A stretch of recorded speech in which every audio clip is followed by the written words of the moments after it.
Ladies and gentlemen, welcome to the Smartcomply Cybersecurity and Compliance Breakfast Session 2025, where industry leaders and experts will be discussing the latest challenges, trends, and innovations in cybersecurity. Today's session promises to be full of knowledge and practical insights, but first, let's catch up with some of our special guests on the red carpet.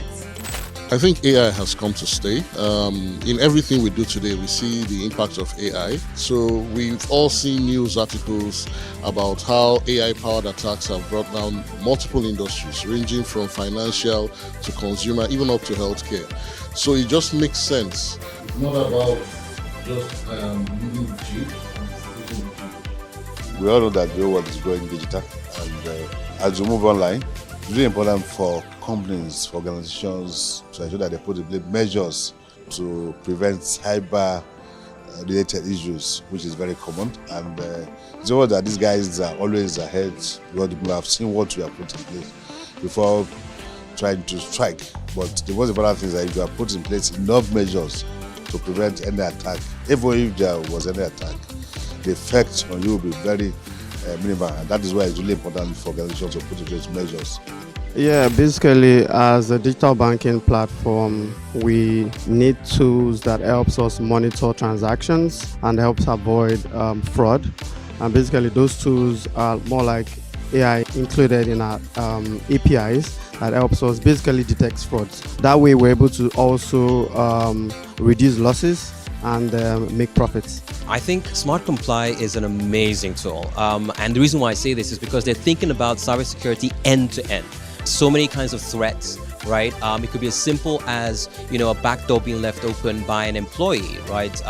So that they are groomed socially to, create areas that hackers can get into, all the way to the actual code of products, right? And Smartcomply is thinking through this, across the entire customer journey. So we have breakfast ready.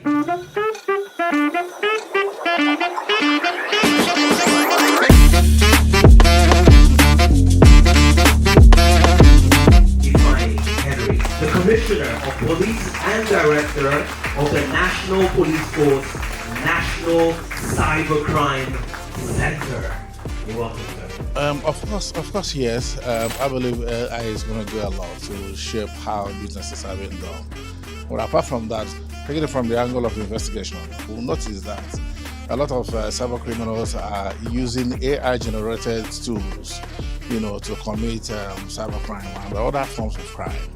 And being like that, I believe that companies and agencies of government that are saddled with this responsibility should equally utilize the availability of AI to be able to fight the crime. I would say first they need to evolve. One, tech is evolving as well as the compliance part of it. When you have a company and you have an API endpoint, you have websites, you have applications, you need to constantly do things like pen testing, things like your PCI scans, things like your API compliance to make sure that all those things are in accordance. Okay, with that, I would like to refer you to the Smart Comply product called Smart Intel. So with Smart Intel, you're actually in the loop about the trends out there, right? You keep getting updates on what is actually happening there in the cybersecurity world. Well, for you to protect your businesses, for you to be able to advertise and to do a lot, I believe you need AI.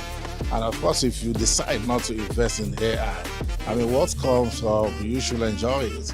The only advice that there is no escape from investing in cybersecurity. No matter how robust you think your technology is or your policies are, you don't put in place measures for security, you are exposed. They have no choice but to keep pace with the development in technology. You must enhance and upgrade your capabilities in that regard. All right, so Smartcomply has actually been efficient when it comes to us being compliant in terms of, for instance, right, we were able to get our NDPR certification through them, same as our PCI DSS and also our ISO. So their work ethic is actually good. They've been been tremendous support in getting all of these compliance certifications.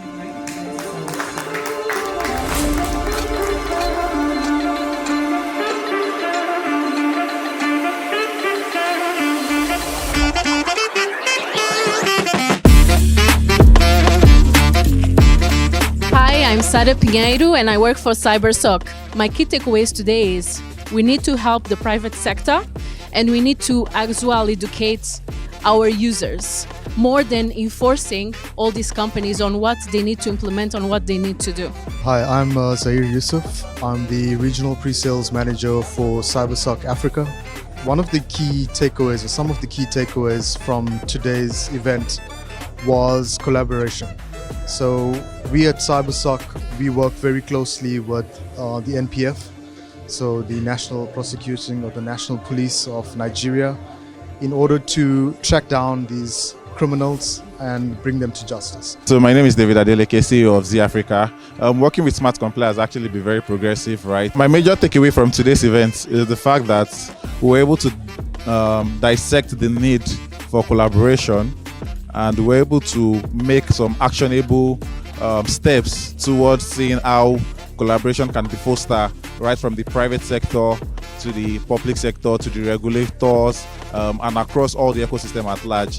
What an insightful day it has been hearing directly from industry leaders about the future of cybersecurity and compliance. Smartcomply has certainly set the stage for what is to come, and we hope you are as excited as we are about the future.